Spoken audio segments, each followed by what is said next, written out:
Sonia Agustina dari Universitas Malibu Saleh, jurusan Psikologi. Dalam video kali ini, saya akan menjelaskan tentang biografi salah satu tokoh kepribadian nih teman-teman. Nah, siapakah dia? Nah, dia ini adalah Albert Bandura.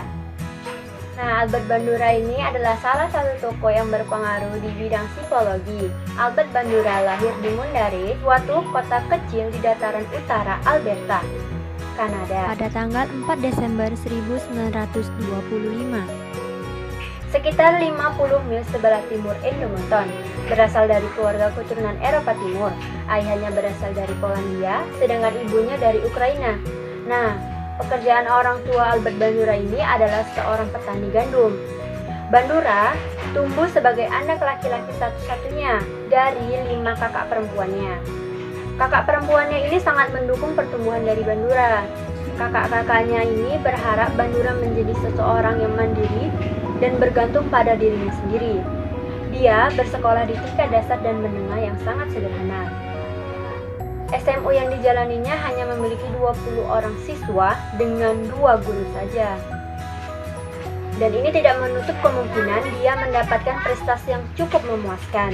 Setelah lulus, Bandura menghabiskan musim panasnya dengan bekerja di perusahaan rel kereta api Alaska. Kebanyakan pekerjanya banyak melarikan diri ke Alaska untuk menghindari penagih hutang yang akan datang. Kemudian menyelesaikan gelar sarjananya di University of British Columbia di Vancouver pada tahun 1949 di bidang psikologi. Lalu mendapatkan gelar magisternya di University of Iowa pada tahun 1951 dan gelar PhD dalam psikologi klinis pada tahun 1952. Nah, pada tahun 1952, Albert Bandura menikah dengan Virginia Vance dan dikaruniai 2 orang anak, yaitu Mary and Carol. Pada tahun 1953, Bandura bergabung dengan Fakultas Psikologi sebagai akademisi di Stanford University, kemudian berpindah ke Center of Advanced Study in Behavioral Science. Setibanya di Stanford, Bandura meneliti penyebab-penyebab agresi di dalam keluarga dengan rekan studinya, Richard Walder. Selama mengerjakan penelitian ini, Bandura sadar pentingnya modeling dan pembelajaran lewat observasi bagi perkembangan kepribadian seseorang. Nah, satu bagian tentang pembelajaran lewat observasi muncul di akhir buku pertama mereka. Judul bukunya yaitu Adolescent Aggression pada tahun 1959. Buku kedua mereka yaitu tentang Social Learning and Personality Development pada tahun 1993. Setelah lulus, Bandura diterima bekerja di Stanford University. Saat itu juga berbagai penelitian mulai dijalankan dan dikembangkan di tahun 1968.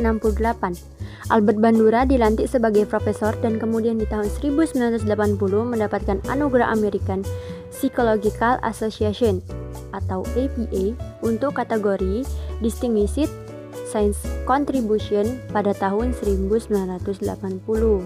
Hingga saat ini Bandura masih mengajar di University Stanford. Bandura meneliti beberapa kasus, salah satunya ialah kenakalan remaja. Menurutnya, lingkungan memang membentuk perilaku dan perilaku memang membentuk lingkungan. Oleh Bandura disebut konsep determinis reciprocal, yaitu proses yang mana dunia dan perilaku seseorang saling mempengaruhi.